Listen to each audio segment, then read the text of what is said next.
The Polar Express by Chris Van Allsburg.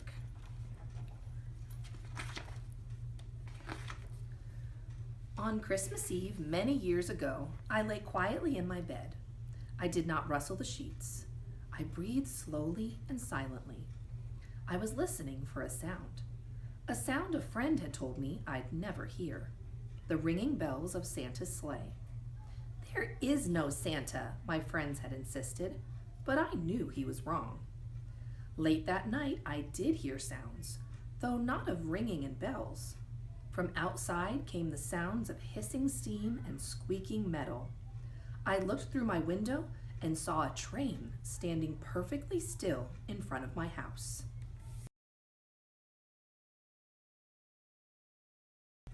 It was wrapped in an apron of steam. Snowflakes fell lightly around it. A conductor stood at the open door of one of the cars. He took a large pocket watch from his vest, then looked up at the window. I put on my slippers and robe.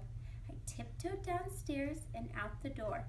"All aboard!" the conductor cried out. I ran up to him. "Well," he said, "are you coming?" "Where?" I asked. "Why, to the North Pole, of course," was his answer. "This is the Polar Express."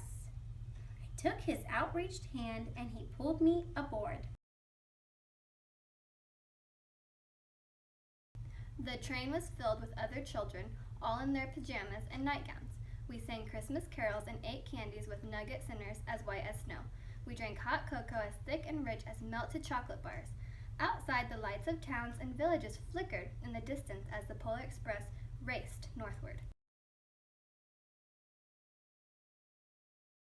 Soon there were no more lights to be seen. We traveled through cold, dark forests where lean wolves roamed and white-tailed rabbits hid from our train as it thundered through the quiet wilderness.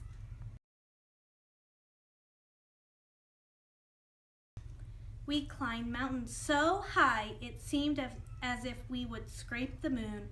But the Polar Express never slowed down. Faster and faster we ran along, rolling over peaks and through valleys like a car on a roller coaster.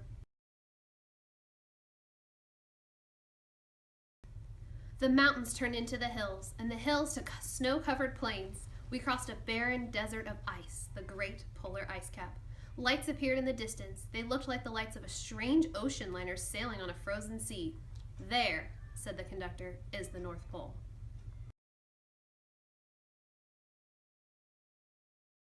The North Pole. It was a huge city standing alone at the top of the world, filled with factories where every Christmas toy was made. At first, we saw no elves. They were gathering at the center of the city, the conductor told us. That is where Santa will give the first gift of Christmas. Who will receive the first gift? We all asked. The conductor answered, "He will choose one of you."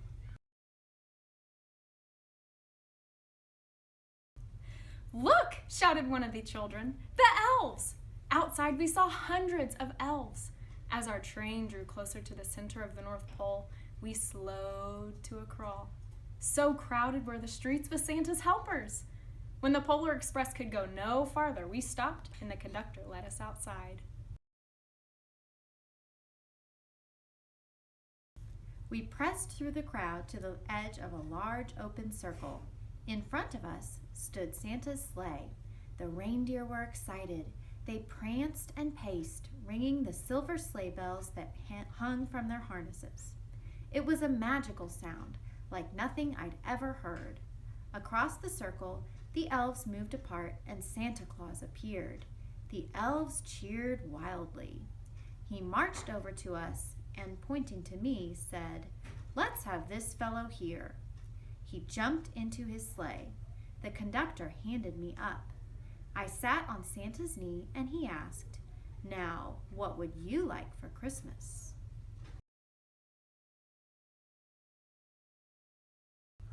I knew that I could have any gift I could imagine, but the thing I wanted most for Christmas was not inside Santa's giant bag. What I wanted more than anything was one silver bell from Santa's sleigh. When I asked, Santa smiled. Then he gave me a hug and told an elf to cut a bell from a reindeer's harness. The elf tossed it up to Santa. He stood holding the bell high above him, and called out, "The first gift of Christmas!"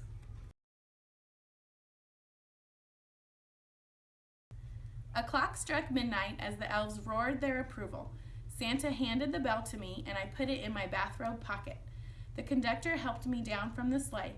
Santa shouted out the reindeers' names and cracked his whip. His team charged forward and climbed into the air. Santa circled once above us, then disappeared in the cold, dark polar sky. As soon as we were back inside the Polar Express, the other children asked to see the bell. I reached into my pocket, but the only thing I felt was a hole. I had lost the silver bell from Santa's sleigh. "Let's hurry outside and look for it," one of the children said. But the train gave a sudden lurch and started moving. We were on our way home.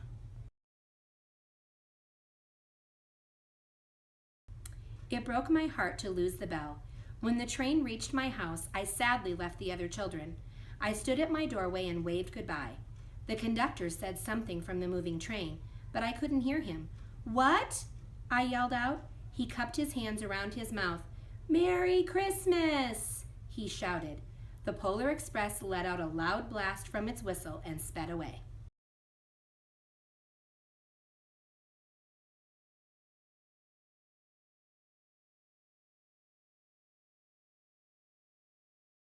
Christmas morning, my little sister Sarah and I opened our presents. When it looked as if everything had been unwrapped, Sarah found one last small box behind the tree. It had my name on it. Inside was the silver bell. There was a note. "Found this on the seat of my sleigh. Fix that hole in your pocket. Signed, Mr. C." I shook the bell. It made the most beautiful sound my sister and I had ever heard. But my mother said, "Oh, that's too bad."